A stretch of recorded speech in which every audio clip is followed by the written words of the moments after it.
बधाई गाई गई और पालन पोषण किया गया। साल 2 साल 3 साल व्यतीत हो जाते हैं, महामारी की ऐसी असीम कृपा होती है कि दूसरी पुत्री का भी जन्म हो जाता है। जब दूसरी पुत्री का जन्म हुआ, राजा ने फिर ब्राह्मणों को बुलवाया। ब्राह्मणों ने पंचांग खोल करके चुप रह जाते हैं। राजा कहता है कि आप बताइए ना, कारण क्या है। ब्राह्मण कहने लगे, महाराज इस कन्या को अपने राज्य से अगर जल्दी निकाल दो तो अच्छा है, क्योंकि अगर आप नहीं निकालोगे तो आपके राज्य में भूचाल होगा, लड़ाई झगड़े होंगे, आंधी तूफान आएंगे, नुकसान ही नुकसान होगा, जीव हानि होगी। इतना सुनकर के ऐसा कहने लगा, ऐसा क्या मामला है, क्यों ऐसी कन्या ने जन्म लिया।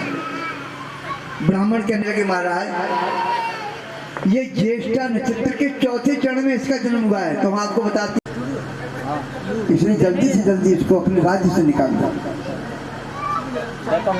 आज भी जो बच्चा ज्येष्ठा नक्षत्र के चौथे चरण में जन्म होता है तो उसके परिवार में धन की हानि हो या जीव हानि हो, कुछ न कुछ होगा, या उसकी माँ जाए या खुद जाए। आपने सुना भी होगा, देखा भी होगा कि कोई बच्चा ऐसा पैदा होता है जो जन्म लेता है, या तो खुद चला जाता है या उसकी माँ चली जाती है।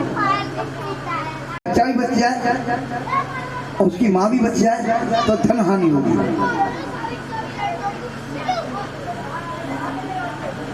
तो इस प्रकार ऐसे समझाया तो कहा कि राजन इस कन्या को जल्दी से जल्दी निकाल दो। राजा कहने लगा, मुझे पाप लगेगा, कैसे छोड़ दूं, क्या करूं। ब्राह्मण ने कहा एक लकड़ी का बक्सा बनवाओ, उसके अंदर कपड़ा बिछाओ और लकड़ी को लेटाओ, उस बक्से को बहते हुए जल में छोड़ दो। राजा कहने लगा, ऐसा ही करूंगा, ठीक है, मैं पाप से भी बच जाऊंगा, लेकिन इस कन्या ने जन्म क्यों लिया मेरे यहाँ। हे राजन, राजा कहने लगा, इस कन्या ने मेरे यहाँ जन्म क्यों लिया, अगर कहीं दूसरी जगह ले रहती। इसका कारण क्या था। ब्राह्मण कहने लगे, महाराज ये दोनों बहनें हैं और पहले भी बहनें थी और इनकी 3 जन्म की कथा है। इतना सुनकर के राजा कहने लगा, 3 जन्म की कथा, हाँ तो महाराज तुमको पता है कि हाँ जी। तो ब्राह्मण कहते हैं कि सुनो, सबसे पहला जन्म इनके यहाँ यानी राजा इंद्र के दरबार में रहती थी। एक दिन लोमस ऋषि वहां पर पहुंचे। लोमस ऋषि को देख करके सभी देवता खड़े हो जाते हैं, लेकिन इन्होंने उनको स्वागत नहीं किया, न खड़ी हुई और ये देख करके उनको हंसने लगे। तो हम आपको बताते हैं, संतों का कोई भेष नहीं होता, संतों का हमेशा अमंगल भेष होता है। अमंगल भेष जानते हो। अमंगल भेष कहते हैं यानी शरीर पर जटाजूट रखे रहते हैं, न तेल डालते हैं न कुछ करते हैं, कोई उनको फैशन से कोई मतलब नहीं, देखने में अच्छे नहीं लगे, उसको अमंगल कहते हैं। शंकर जी ने भी अमंगल भेष था, लेकिन वो तीनों लोग के स्वामी हैं, वो तो चाहते बदल सकते हैं अपने रूप, लेकिन अधिकांश उन्होंने अमंगल भेष ही रखा है। उस अमंगल भेष को देख करके ये दोनों बहनें हंसने लगी, तभी उनको क्रोध आ गया और कहा कि तुम दोनों मुझे देख करके हंस रही हो, जाओ मृत्युलोक में। इसे मृत्युलोक कहते हैं।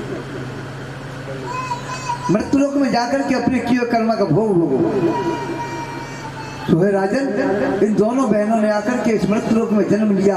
ठगन और मगन के नाम से दोनों बहनें प्रसिद्ध हुई, लेकिन इनको पता था कि श्राप के वशीभूत होकर के हमने जन्म लिया है, इसलिए माँ की सेवा करने लगी दोनों बहनें। माँ की पुजारी बन जाती हैं। एक दिन छोटी बहन फूल फल लेने के लिए बाजार में गई, लौट कर के आ रही थी तो रास्ते में एक हलवाई पकौड़े बना रहा था। कोई कहता है कि मांस के पकौड़े बनाते हैं, लेकिन नहीं, ये गलत है। जो भक्ति करता है वो ऐसी गंदी चीज को कभी नाम नहीं ले सकता। खाना तो बहुत बड़ी चीज, देखेगा भी गंदी चीज को। जो भक्ति करता होगा वो गंदी चीज की तरफ कभी निगाह नहीं करेगा। और दिखावा करता है, भगवान का भजन भी करता है, माँ की स्तुति करता है और बच्चा भोजन करता है, तो उसके लिए क्या है मालूम है कि जो अपराध भक्ति कर करही, जो अपराध भक्ति कर करही और राम रोष पापक समझ रही। यानी भक्ति करता है, अपराध भी करता है। तो वो जैसे आपने देखा हुआ उपला देखा सोलगता हुआ जो धुआं छोड़ता है और जलता भी है, धीमे धीमे जलता भी है और धुआं भी देता है, सुलगता रहता है। इस प्रकार वो जीवन भर वो जीव सुलगता रहता है, कभी खुशहाल नहीं रहेगा, उसके शरीर से चिंता नहीं जाएगी कि चिंता चापिन लौट पालन पोषण हुआ और लौट कर के आ रही थी फल लेकर के, उसने पकौड़े खा लिए। तब उसको ध्यान आया, उसने अपनी बहन से कहा कि हे बहन, मैंने धोखे से पकौड़े खा लिए थे, मुझे याद नहीं रही, आप सेवा कीजिए माँ की। तो बड़ी बहन छगन को क्रोध आ जाता है और श्राप देती है कि जा तू नीच योनि में जन्म ले। तो हे महाराज, हे राजन, उस छोटी बहन ने जाकर के छपकली की योनि प्राप्त की और जिस तारा ने भी महीने 2 महीने 6 महीने व्यतीत होने के कारण अपना शरीर उसने भी त्याग दिया कि मैंने अपनी बहन के लिए बहुत कठोर श्राप दे दिया और उसने भी अपना शरीर त्याग दिया। तो हे राजन, वो तारा के नाम से प्रसिद्ध है। राजा कहने लगा छपकली का क्या हुआ? ऐसा सुनकर के ब्राह्मण फिर कहते हैं कि महाराज यज्ञ हो रहा था, राजा ने यज्ञ किया था किसने, उसमें भंडारे में प्रसाद बनाया गया था, खीर बनाई गई थी और वहां जाकर के सभी जितने संत महात्मा जितने भी थे सबको बुलाया था और वहां पर दुर्वासा ऋषि को भी बुलाया था। तो हम आपको बताते, दुर्वासा ऋषि बहुत क्रोधी थे। वो कहने लगे 1 से 8 मेरे चेला है और मैं हूं, सबसे पहले भोजन हम करेंगे, उसके बाद में दूसरे सब लोग करेंगे। राजा ने कहा महाराज ऐसा नहीं हो सकता। अरे ठीक है, पंगत में बैठिए, सब लोग बैठो, सबका सत्कार है मेरे यहाँ, सम्मान है, मैं कैसे कह दूंगा कि पहले ये करेंगे, कोई बुरा नहीं मानेगा। इतना सुनकर के दुर्वासा ऋषि रुष्ट हो जाते हैं और वहां से चल देते हैं। इधर वो राजा संतों के ब्राह्मणों के पैर धो रहा था नदी के किनारे जाकर के। तो हम आपको बताते हैं, आपके घर में कुछ संत आए, इस प्रकार चरण धो रहा था नदी के किनारे जाकर के, इधर प्रसाद बन रहा था। इधर दुर्वासा ऋषि सोचने लगे कि मैं इन सबको ऐसा प्रसाद बना दूं जो सब खा करके खत्म हो जाए, मर जाए, इस राजा को श्राप लग जाए। घूमते घामते एक मरा हुआ सर्प उन्होंने चील का रूप रख करके और पंजों में सर्प पकड़ लिया और पकड़ करके लाए, घुमा करके उन्होंने देखा कि यहाँ पर कोई है नहीं। तभी उस कढ़ाई में डाल दिया था, खीर जो बन रही थी उस कढ़ाई में उस सर्प को डाल दिया। उस सर्प को देखा तो हे राजन, केवल छपकली ने देखा था।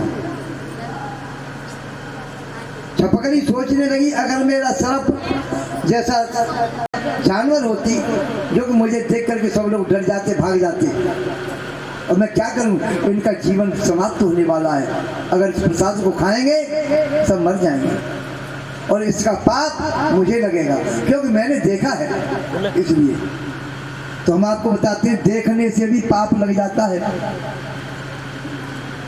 मन में विचार करने से भी पाप लग जाता है।